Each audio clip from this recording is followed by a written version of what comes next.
Hello, EasyGo here. Today we're looking at the Dingoo A320, otherwise known as the micro game station.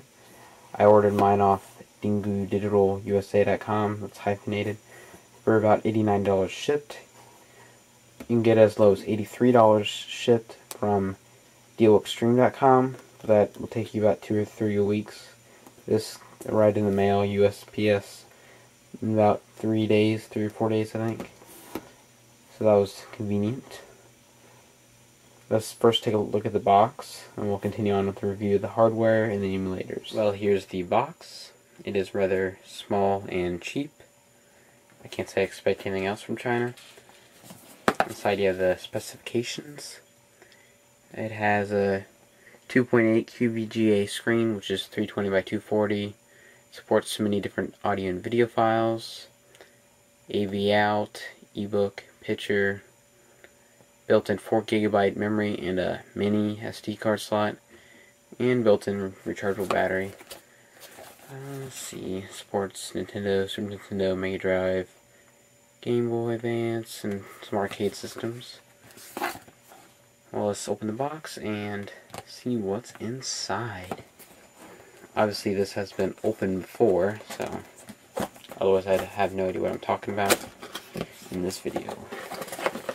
With the manual, as most things do, solid usually be covered up in plastic. You got your Dingoo, and what would also come in the box is a mini USB cable and a wall charger for the USB, and also AV out and pretty nice headphones, which of course I lost both headphones and the AV out, sadly. Here's the console itself. It's actually a lot smaller than I thought it would be. Most people compare it to a Game Boy Micro, even though it is slightly bigger than that. Let's do a size comparison real quick. Here's the Dingoo next to a PSP 3000. As you see, it's not only not as wide or tall, but it's also a little bit slimmer. Here's it next to a regular Game Boy Advance. Same deal here. It's not a whole lot skinnier, or not a whole lot less wide, but it's quite thinner. It also has more buttons, which is nice. Okay, back to the console itself. As you see, you have 4 face buttons, much like the SNES controller, a D-pad, start, select, and R&L. The interesting thing is these buttons the 4 face buttons and D-pad are very mushy, which is comfortable, but the start and select and even the R and L are very clicky, which is fine for the start and select, but a little bit uncomfortable for the R and L buttons. One interesting thing about that actually is my R button's L and my L button's R. I don't think it's supposed to be like that. I hope it's not.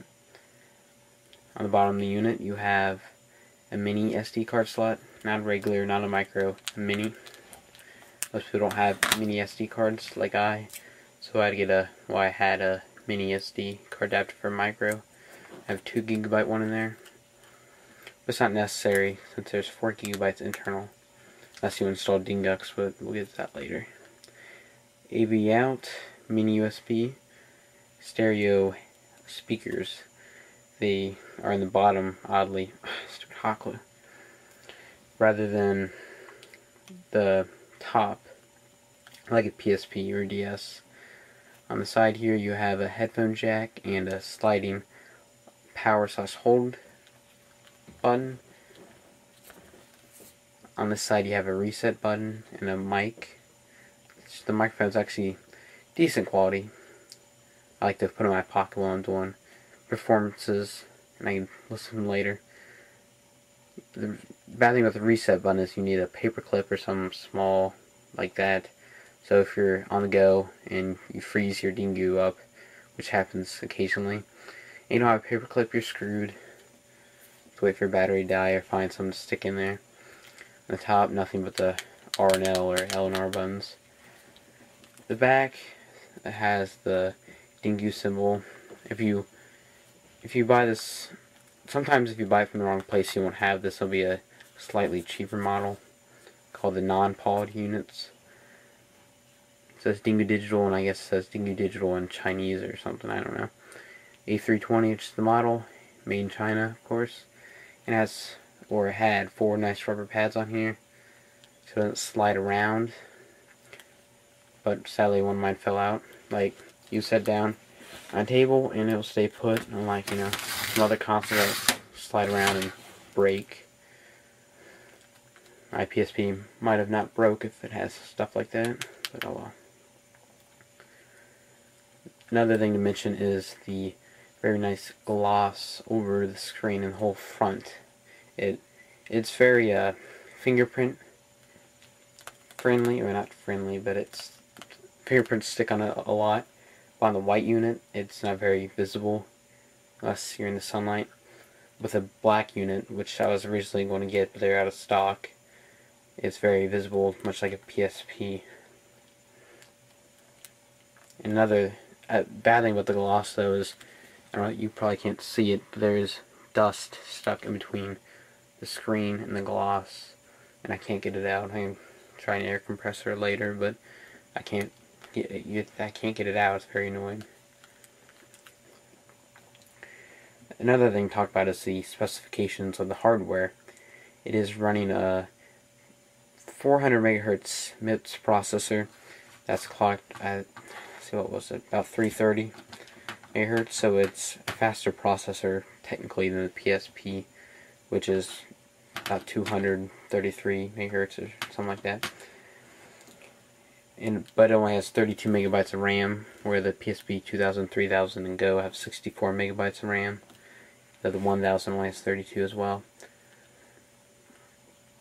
Compared to the GP 2X Wiz, this is underpowered, because the Wiz has a 3D processor and a faster, man, I can't remember, I'm thinking 533 megahertz ARM processor that can be overclocked to 800, where this could only be overclocked to 430, and has 64 megabytes of RAM, so it is slightly underpowered compared to the other open source handhelds, and even the PSP in some ways. Well, I was going to do semi-proper recording and playing to the TV through the AV out, but apparently the AV out cord is semi-proprietary. I mean, it's a 2.5 jack, but the connectors are slightly different, and all I got was a bunch of different weird screens, or not screens, but kind of different colors with fuzz. And I changed the settings around, and they're correct NTSC 4x3, but yeah, it just won't work with the different cords, so don't lose the original AV out cord. Okay, well, let's turn on the system. Ignore the dingucks for now.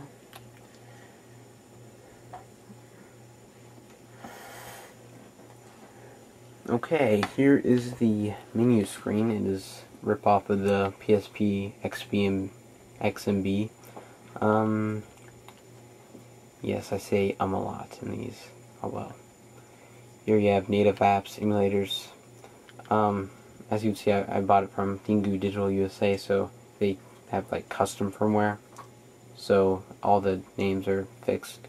Like this would be 3D games and interesting games, but it's not as Englishly anymore. Let's check out the settings. Cause I love this. Instead of bright time, it's blight time. So I find that funny. And apparently it has some type of antivirus.